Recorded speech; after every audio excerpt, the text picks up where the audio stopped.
नमस्कार दोस्तों, स्वागत है आपका आत्मवाणी में। आ गए हैं हम फिर से एक नई कहानी के साथ।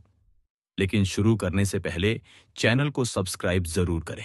एक बार की बात है, द्वारका नगरी में भगवान श्री कृष्ण अपने राज्य के कार्यों में व्यस्त थे। राजकाज, प्रजा की समस्याएं, सभा की बातें, सब कुछ वो ध्यान से संभाल रहे थे। लेकिन उनका मन हमेशा भक्ति में लीन रहता था। उनके हर कार्य में कोई ना कोई लीला छिपी होती थी। उसी द्वारका में एक वृद्ध स्त्री आई जिसका नाम था विद्यावती। वह बहुत गरीब थी, पैरों में छाले थे, हाथ कांपते थे और आंखों में केवल एक ही आशा थी, श्री कृष्ण के दर्शन। उसके पास ना कोई धन था, ना सोना चांदी, ना ही कोई बड़ा गिफ्ट। बस एक छोटी सी पोटली में थोड़े से भुने हुए चने थे, जो उसने खुद अपने हाथों से प्रेम से भुने थे। जब वह मंदिर पहुंची तो वहां पहले से ही कई धनवान लोग आए हुए थे। कोई सोने का मुकुट लेकर आया था, कोई चांदी की थाली, कोई सुगंधित फूलों के हार। सब अपने अपने तरीके से श्री कृष्ण को खुश करने की कोशिश कर रहे थे। लेकिन मैक्सिमम लोगों के मन में दिखावा और स्वार्थ था। कोई अपने व्यवसाय में लाभ चाहता था, कोई राज्य में ऊंचा पद।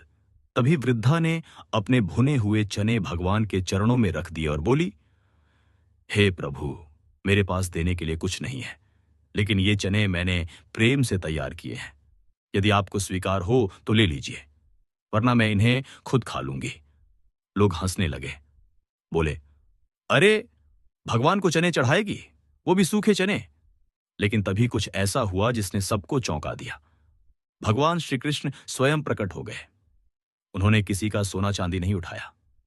उन्होंने सीधे वृद्धा के भुने चने उठाए और एक एक करके खाने लगे।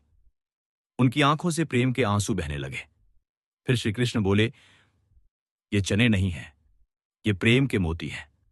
इस वृद्धा ने मुझे जो दिया है उसमें ना दिखावा है ना लालच, सिर्फ और सिर्फ सच्ची भक्ति है। उस दिन सबको समझ आ गया कि भगवान को कीमती गिफ्ट्स नहीं, सच्चा प्रेम चाहिए। कहानी से सीख, भगवान को दिखावा नहीं, श्रद्धा चाहिए।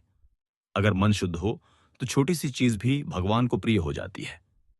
हमें यह नहीं देखना चाहिए कि किसी के पास क्या है, बल्कि यह देखना चाहिए कि वो कितने भाव से दे रहा है। तो अगर तुम भी जीवन में कुछ नहीं होते हुए भी सब कुछ देना चाहते हो, तो अपने काम को प्रेम, सच्चाई और डिवोशन के साथ करो।